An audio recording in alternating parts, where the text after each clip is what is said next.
और अगली बड़ी खबर भी बजट से जुड़ी हुई है। आज के बजट से नौकरी पेशा तबके को उम्मीदें हैं। नई टैक्स रेजिम में भी एनपीएस की उम्मीद है, तो वहीं होम लोन जैसे खर्चों पर टैक्स छूट की उम्मीद भी जाहिर की जा रही है। टैक्स रिटर्न भरने का प्रोसेस भी आसान होने की आस लगाई जा रही है। तो आज के पेश होने वाले बजट से नौकरी पेशा वर्ग को काफी उम्मीदें हैं। नौकरी पेशा लोग चाहते हैं कि नई टैक्स रेजिम भी एनपीएस, हेल्थ इंश्योरेंस और होम लोन जैसे खर्चों पर टैक्स की छूट मिल जाए। इसके साथ ही टैक्स रिटर्न भरने का प्रोसेस और आसान हो जाए।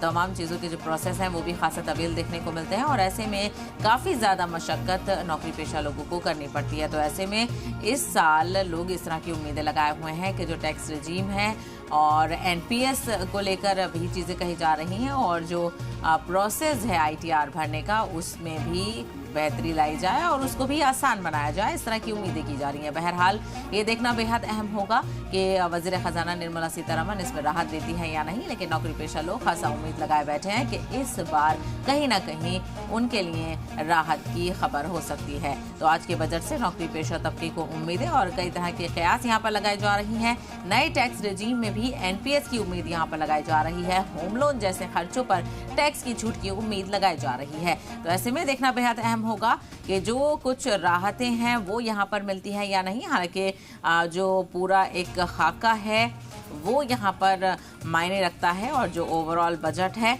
वो कितना खास होगा और जो बारीकियां हैं बजट की वो किस तरह से यहाँ पर पेश की जाएंगी, इस पर नज़र बनी रहेगी। और ख़ास करके जो अलग अलग सेक्टर्स हैं उनके लिए क्या कुछ यहाँ पर दिया जाएगा, इस पर ख़ास नज़र बनी रहेगी। तो आज का दिन बेहद ख़ास आम बजट आज पेश होने जा रहा है।